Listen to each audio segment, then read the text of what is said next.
Hey guys, welcome back. Yep. Next segment for the week of March 24th, 2019. Yeah.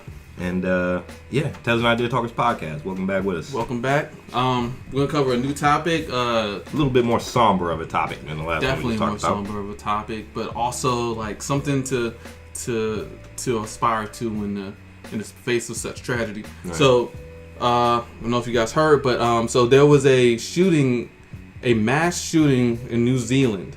It was an attack on a mosque, and in where a gunman came or was coming towards two mosques. Right, that's actually two mosques. Mm-hmm. He drove to another mosque. Yeah. Damn, you didn't kill enough people. A gunman attacked a mosque, the first mosque, and killed like a number of people.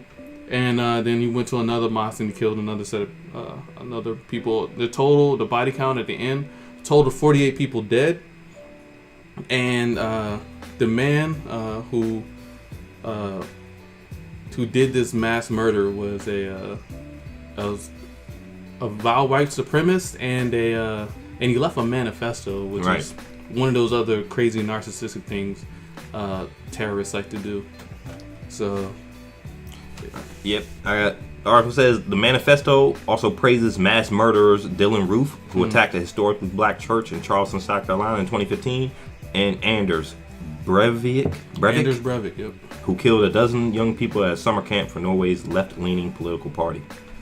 Yep. So you always wonder where these manifestos come from, right? Like before a guy does a mass shooting, he always posts about it. I guess it's an idea because the reason they do these things, in my opinion, I don't know, but the reason they do these things is because they want recognition. Right. Right. And they want to spread the awareness of their message they're trying to send. What was Dylan Roof was talking about? He wanted to start a race war. Bruh, you ain't have to do too much to do. There's been a race war for hundreds of years now. He wants another civil war type thing, and that's kind of what these guys are about, right? Mm-hmm. So I don't want to spend too much time on the psycho, because honestly, like, there's not much to say about a guy like this who murders innocents in the name of his ideology and his vapid ideology at that. But what I do want to focus on is a story that's been often overlooked, like in the mainstream media. Of course, it's been covered maybe slightly, but not as much as I've heard. So. Mm-hmm. I pulled up this article. What was it? It's a PBS article titled "When Gunmen Advance on New Zealand Mosque, Abdul Aziz Ran at Him." So let me read to you. So Abdul Aziz was a leader in the mosque, and he was during the mosque. When he was in the mosque, he said he heard gunshots, and he looked out and he saw a man approaching the church, and he saw dead bodies around him.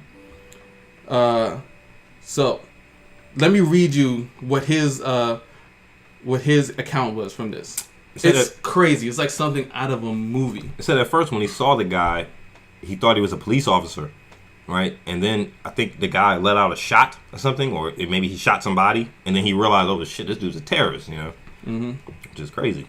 So this goes here.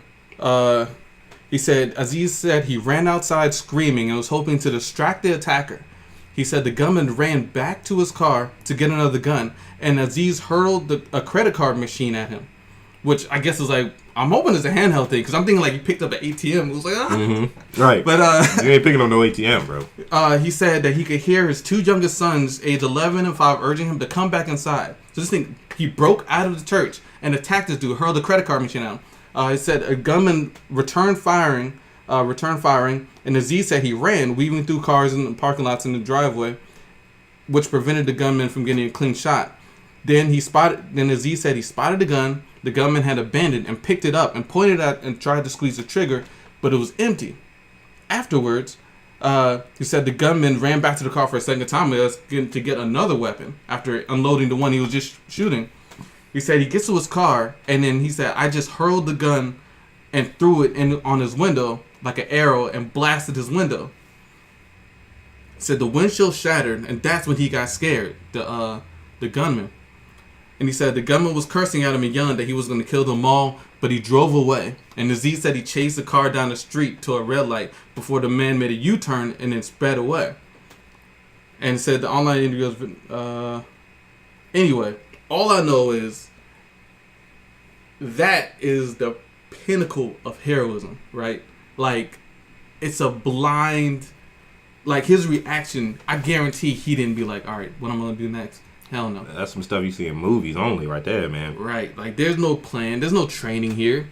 And like you just said, like, when he ran out of the mosque, he heard his 5 and 11-year-old son screaming at him, and which is crazy, man, because, like, anytime any kind of danger strikes or something like that, your mind immediately goes to your kids, right? So it's like, imagine running at this gunman with your kids behind you calling you back.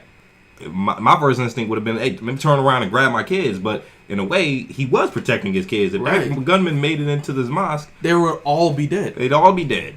Like, there was nothing anybody could do. And he saw this as his only way to block this guy's entrance into his mosque, his place of worship, and protect his family. He had 5 kids in there. Mm-hmm.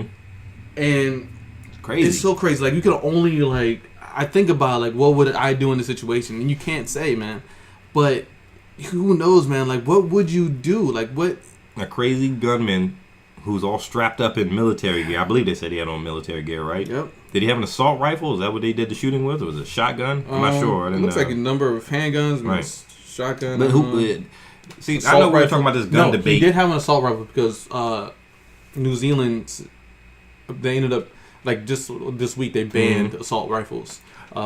Which somebody made a good point on, I think it was Bill Meyer I was watching last night, and they were saying New Zealand is different the way their laws are set up. They don't have a Second Amendment, so they can just snap their fingers and kind of change gun laws at a whim. Yeah. Whereas in America, you have the right to bear arms, so it's a little bit different. And plus, a smaller country, smaller demographics, so it's a little bit easier to control guns and all that. I remember on a past debate we were having about, it might have been with even Dylan Roof, which is so sad with this man. What's going through a guy's mind to make him run in a church or a mosque, any mass shooting, and shoot people, man? The Vegas shooting. Here's the thing. Here's the one thing I definitely want to point out to this. How do you put a gun into a crowd and shoot people? The fact that all that had to happen for this guy to turn around and run away was a man to approach him and challenge him. That goes to show the kind of coward of a person, the kind of weak mind it takes to do something like this. Especially because as long as he has these guns, as long as he's the only one armed, he's willing to go in here and attack and try to kill all these people. He's no hero. He's no fighter. He's a coward. He's a little bitch. So that's why he ran. As soon as a dude threw an empty gun at him and attacked him with a credit card machine, while this guy's armed with guns, and he ran. That's sick. It's crazy. It's bitch move. But I mean, you know, imagine what's running through a guy's mind. We were having a talk on this past debate about gun control, and I think you were saying, and I know this was Juice. Juice was saying that automatic rifles should be banned, assault rifles and all that. And I think I hold that it was either me right or now. it might have been Steph. I hold that position right now.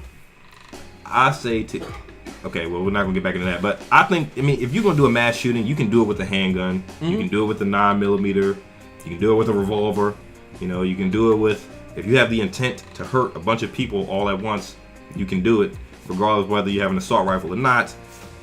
Thank God for this guy, because there'd be a lot more people dead. And they said the dude shot up another mosque. I forget the other story I was reading. They said he shot up a mosque, killed 40 some people, might have been 30 something people altogether. Right, yeah. And then he drove to another mosque where this guy stopped him and shot some more people. I'm like, what the hell? So wait, you had time to contemplate and drive across town to another mosque?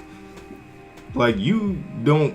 And also, he live streamed this on Facebook, so that was another big thing about this shooting.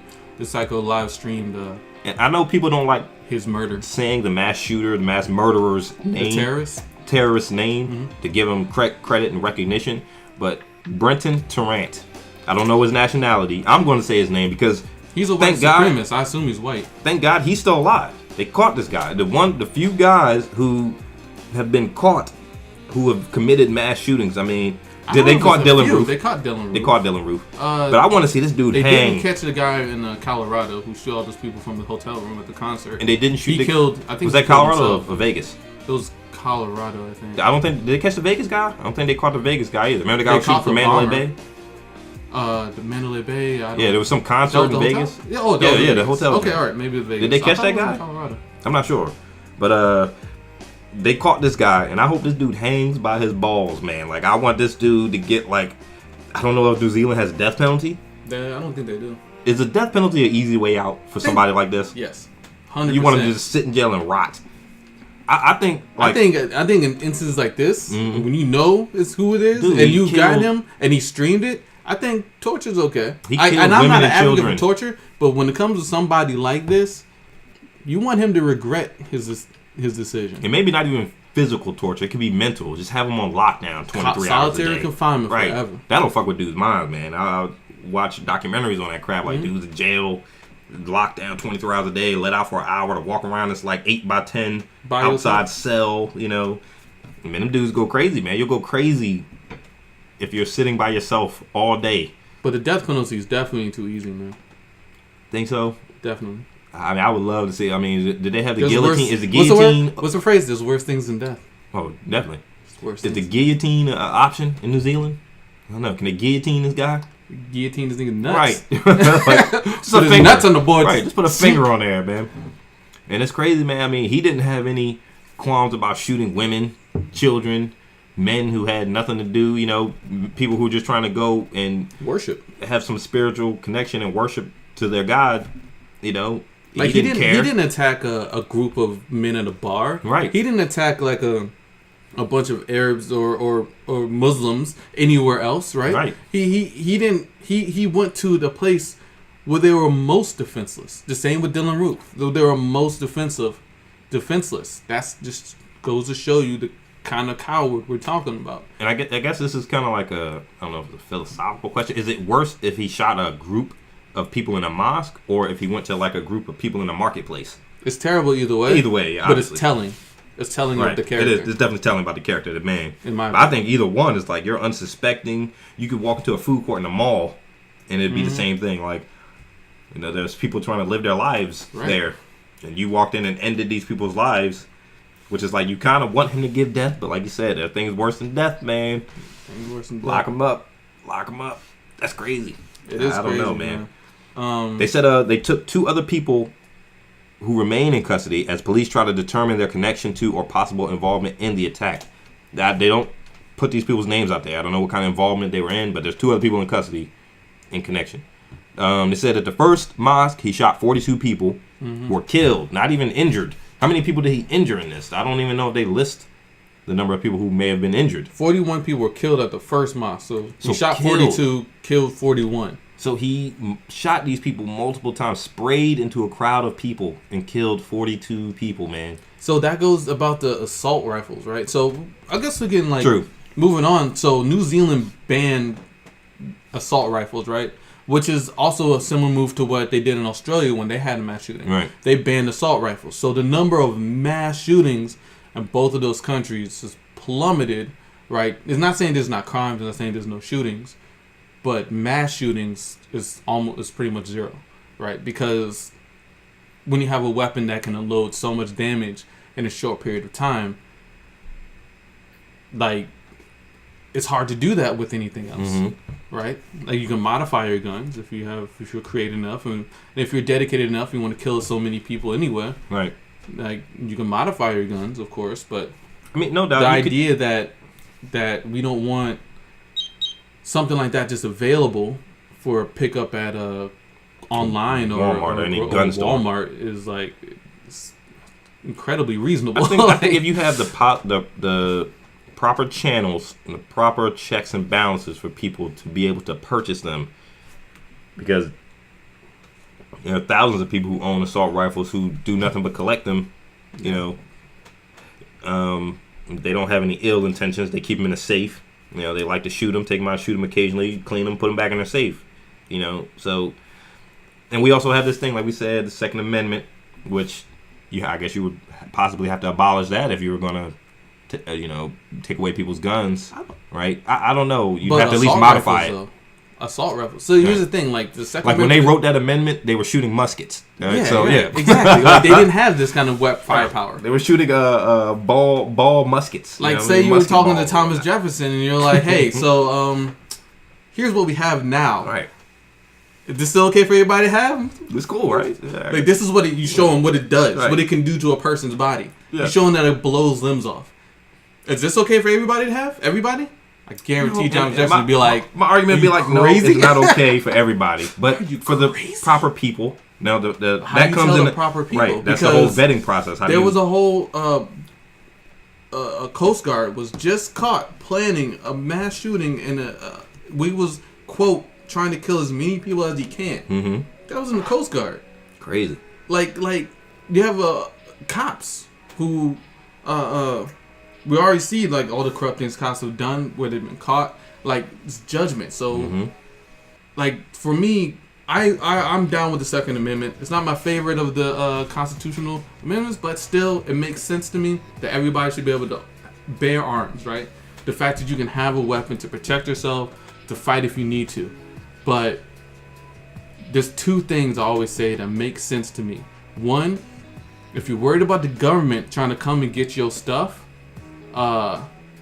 whatever that may be, you and your 12 assault rifles are not going to stop them. That's for certain. True. Because it's you versus an army. Not you by yourself. And second, you'd be killing the police. You'd be killing the police. Like, you know, you'd be killing civil servants, whatever. But okay, fine. You're not going to stop them. The second thing I believe is that there has to be a limit, right? Like, you don't have to have such a huge weapon to be able to bear arms, to be able to protect yourself. You don't need an AK-47 to protect yourself. What are you protecting yourself from? Right? Like, if we can agree that an army is not gonna, you're not gonna stop an army by yourself, but you do want to protect yourself from somebody robbing your house or burglaring you. Right. Is an assault rifle gonna be helpful for that? Because I don't think so. I think an assault rifle would cause way more damage in your house than trying to scare away a criminal. If I had to, you're gonna spray up your kitchen.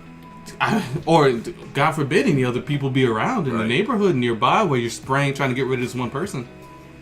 My rebuttal to that would be, okay, yes, nobody needs an assault rifle that I've ever seen, no civilian, right?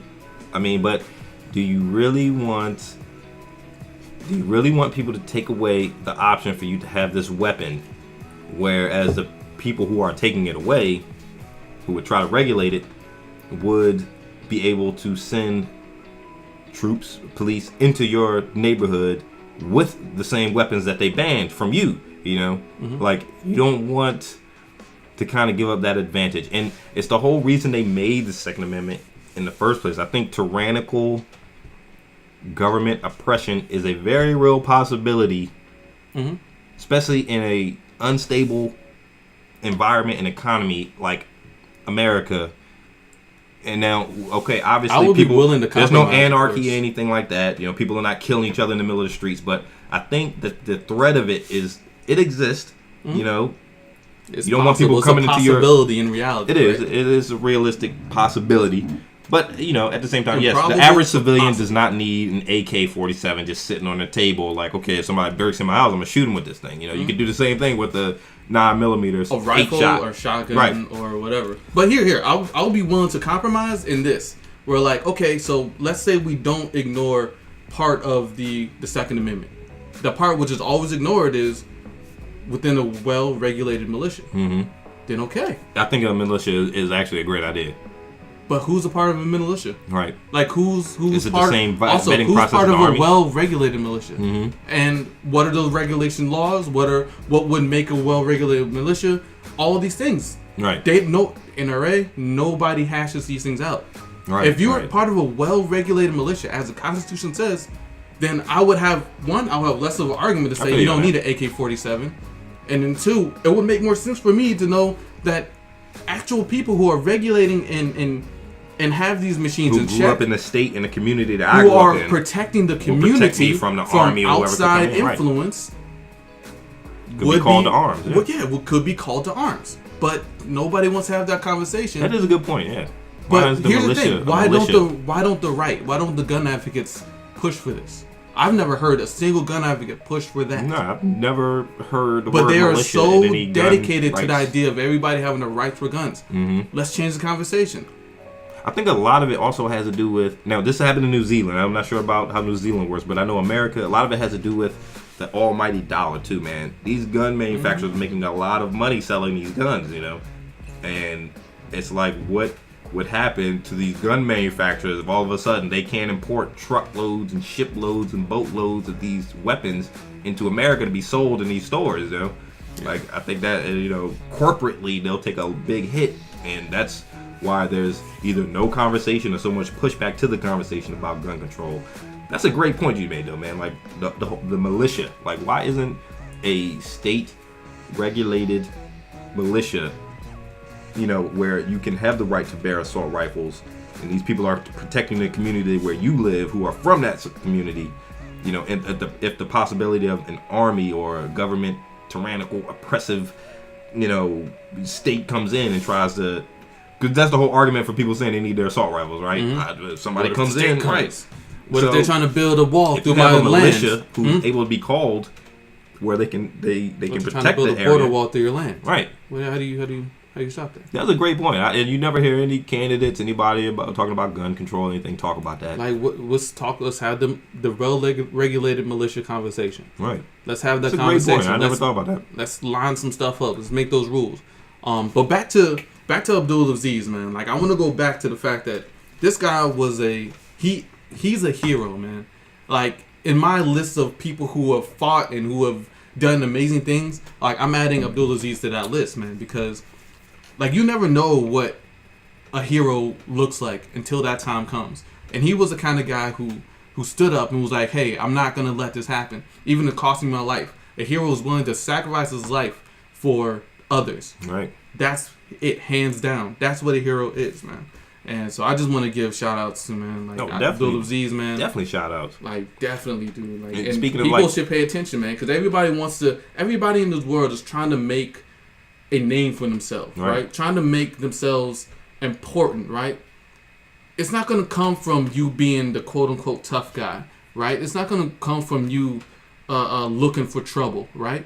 When trouble happens, you want to be a hero, you want to do the right thing, then do something when trouble happens. Right. Don't stand by and look, man. You have to be able to step up.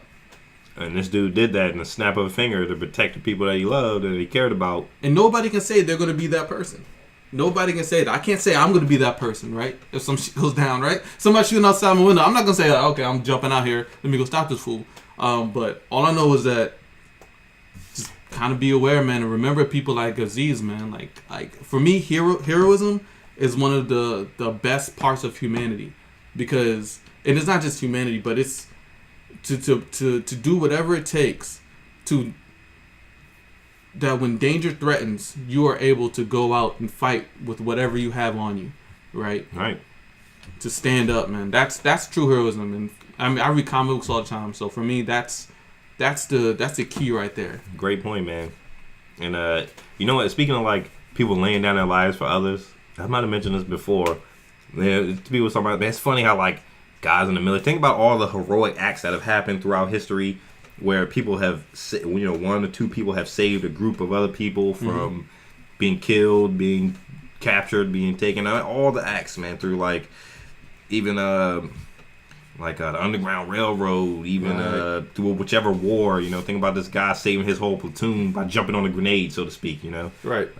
Thank God this happened in a day and age where we can acknowledge this guy and his story can be told.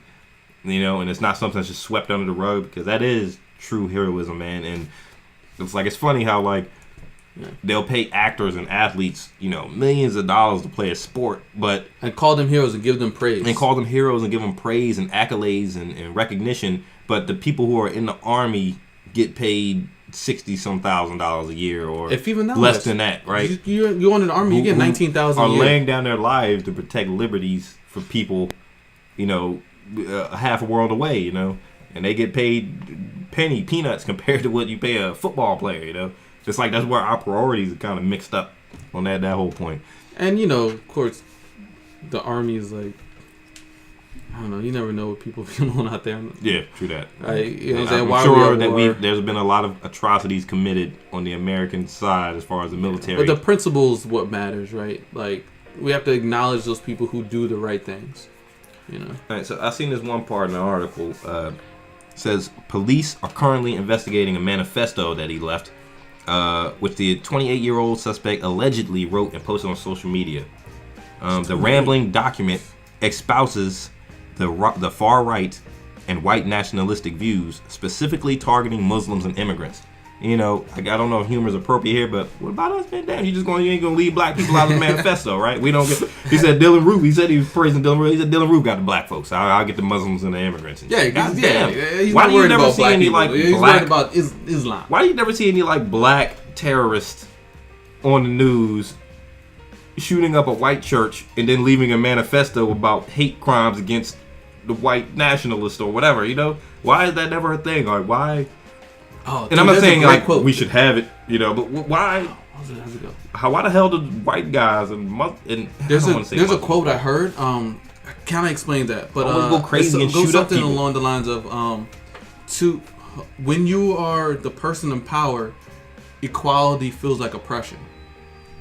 So when you have all the power, equality feels like oppression. That's not how it goes, but it's a quote that goes along those lines. I heard that. I heard that somewhere before. Yeah, like, and so they feel like, oh, now that everybody's equal, we're being oppressed. They're taking our stuff away.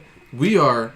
They keep mentioning the birth taking rates. our jobs. And, these white supremacists are constantly mentioning birth rates because they're not worried about birth rates of Americans. Mm-hmm. Or New Zealanders or whatever. They're worried about birth rate of white people. Right. Which is not particularly in decline as far as I'm aware. Like there's a bunch of white people as far as I've seen. But like at what point what place are you going where you're like, damn, there's not a lot of white people around.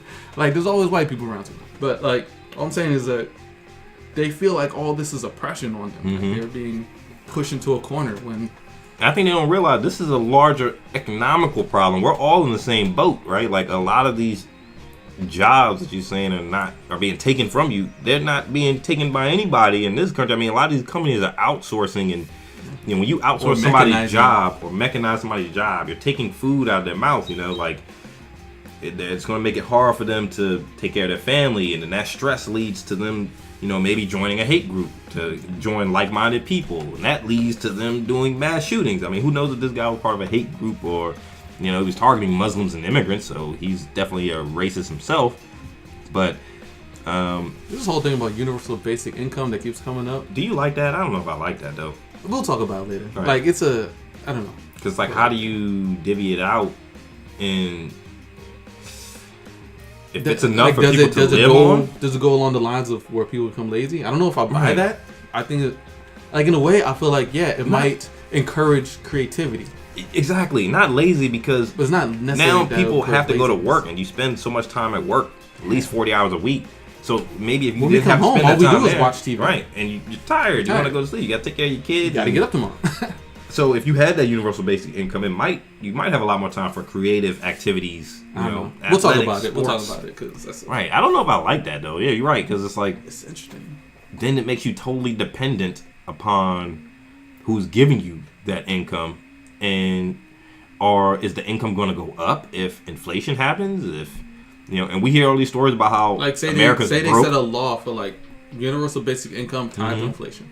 Like say that's the rule. Like you have this basic amount tied to inflation, and you can go out and you can make more money you can get a job, you can do something else. Now if you make more money, does your income go down? Does it go up? I mean, how's this it's universal. This is what you get baseline. Right. No matter what. And then you're able to build on top of that or not. I think that whole thing is the wishes of the lower to middle class. I don't think these people who are actually in control, not specifically government, but you know, a lot it's a corporatocracy, man. A lot of these corporations are very influential as far as government goes. I don't think they'll ever let that happen because I don't know, man. It's an interesting idea. So it wasn't long ago. Because where's that money going to come from? Here's the thing. I was listening to a podcast. It wasn't like it was maybe 50s. It was like in the 50s where that was the road they were going down. Like whenever Reagan was president. Right. They were going down the road, and the only reason they didn't was because the Democrats wanted to adjust or raise the rate, Mm-hmm. and then Reagan, at that point, was like, "Hey, he came across some other like work talking about how this will make people lazy or whatever." And I don't know if that would even included black people at that time, but and probably because they still needed the human labor at that point. I don't know, man. I feel like economics has changed a lot recently, and we have a purview of economics in the last like maybe like, I don't know, since the 60s or so, where it may not have always been like this. I feel like economics, like we were talking about after World War II, we were talking about that the country was talking about universal childcare, right? Like these were conversations that were being had major and had full support of Americans. They didn't pass for whatever reasons. The people in charge didn't pass them. Mm-hmm. But I don't know, man. Like, these are interesting conversations. The fact that these are coming up again goes to show, like, okay, as Americans, we're kind of seeing, compared to other countries, how we're getting screwed. I don't know how we got this conversation from. I know. Welcome to the Telling Idea Talkers podcast, people. Yeah. We always go off on tangents. But, like, even going back to reparations, which will probably be our next segment, John, the next segment. Yeah. Like, people are not stupid. So we are seeing through the mist where, like, this is not, a lot of this stuff is not just happening. You know what I mean? Like, you hear this stuff before and you see patterns repeat. And, like you said, the universal basic income is coming up again. So it's like, what's going to happen? And I don't know if I support that. I'm sure it'll be pros and cons. Right. But I don't know where I stand on it. Like, I like the idea, but at the same time, I don't know enough about it to be like... Me neither. Like, I don't know enough about it. Right. Anyway. But, yeah, this guy, man, is definitely a true hero. Yeah, man. Abdul Aziz, man. Like, this guy's a hero. Imagine running out there, leaving your 5 kids inside that mosque, and running towards the guy who's shooting. Knowing that's the only way to save them. Right. It's crazy. And, like you said, you never know a hero until the moment arises. Mm-hmm. And this guy's a true hero, man. I mean, he should get some type of national recognition, a medal, something, because he saved a bunch of people's lives that day. And then this dude who committed this atrocious act had already killed 40-some-odd people. And I hope this guy gets... Part of me wants him to get the electric chair, but like you said, that thing's worse than death. Like, but I feel like he should die for what he did, Like...